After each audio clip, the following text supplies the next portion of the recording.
Morning everyone, কেমন আছেন আপনারা সবাই? দেখতে পাচ্ছেন এই 4-5 দিন ধরে বাইরেটা খুব কুয়াশাচ্ছন্ন হয়ে যাচ্ছে। এখন তো প্রায় বাজে 7:10-20, তবুও এরকম অন্ধকার মতো আছে। আমাদের এখন সবে গুড মর্নিং হলো। এখন এই যে 7:10-15 বাজে। আমি সবে মাত্র ঘর থেকে বেরোলাম, কারণ উঠেছি 6:30 নাগাদ।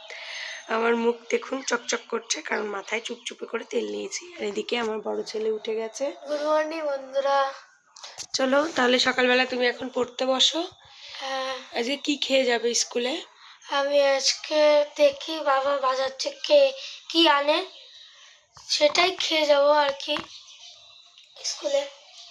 তাহলে চলো, আমি সমস্ত কাজ করে নিই। এখনো বাড়ির কোনো কাজ হয়নি, অবশ্যই তোমাদের সঙ্গে শেয়ার করব কি রান্না করব।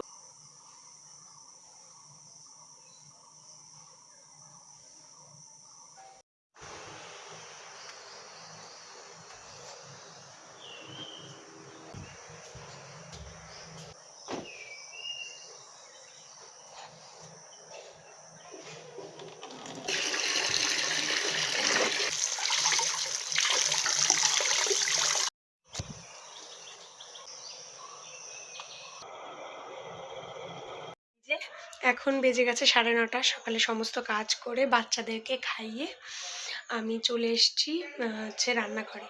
এই দেখুন আমার নিচে উনুনে রান্না, টালির চাল দেয়া। এখানে 6টা ডিম আছে। চলুন ডিমেরই একটা সাধারণ রেসিপি করব, যেটা আমি ছোট। আমার উনুনটা এই যে, এখানে আমি রান্না করি। এই পাশে আমার জ্বালানি থাকে, আর এখানে আমি কড়াই হাঁড়ি, আর এখানে হবে টমেটো ডাল, জন্য টমেটো আর মুগ ডাল নিয়ে এসেছি। চলুন।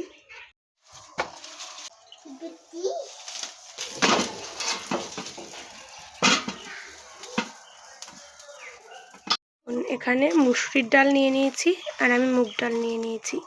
এবারে এই যে রান্নাঘরে চলে আসলাম রান্না করতে। রান্নাঘরে আমার কাজের মধ্যে পড়ে একটু রান্না বান্না করা, কারণ বাড়িতে আমার কাজের দিদি আছে যেহেতু।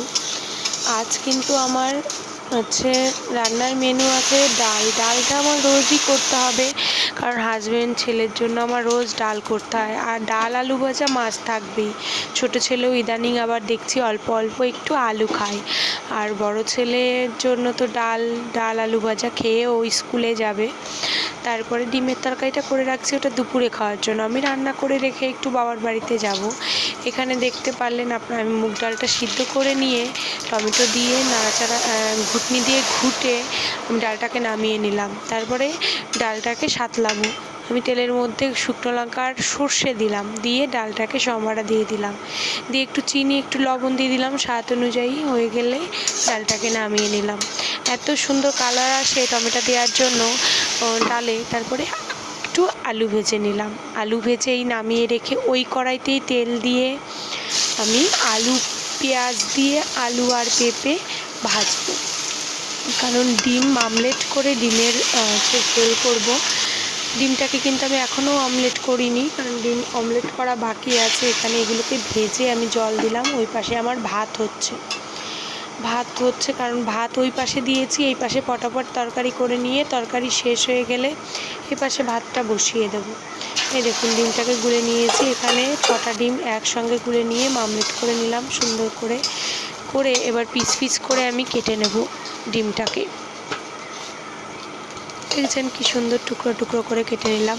বেশ মোটা মোটা, কিন্তু দেখে মনে হচ্ছে 6 পিস, কিন্তু এই 6 পিসই এনাফ, সবার হয়ে যাবে। তারপরে একটু তেল দিয়ে তাতে শুকনো লঙ্কা জিরে তেজপাতা ফোড়ন দিয়ে আমি তরকারিটাকে সম্বারা দিয়ে দিলাম।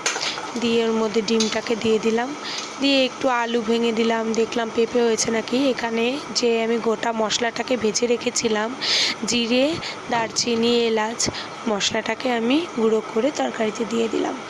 ব্যাস, আমার রান্না কমপ্লিট। আমি রেডি হয়ে গেলাম সুন্দর। কোন ইয়ারিংটা পরবো না তো, এটা পরি। এটা খুব সুন্দর একটা ইয়ারিং, অনেকদিন পরি না। এই দেখুন পরে নিলাম ইয়ারিংটা, বলো। চলুন শাড়িটা পরে নিই। কিছু না, সিম্পল দেখে নেবো। ওশিয়ার একটা ডে ক্রিম,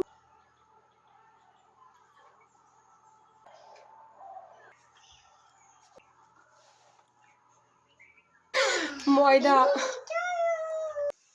একটা পেন্সিল আর নিয়ে এসেছিল।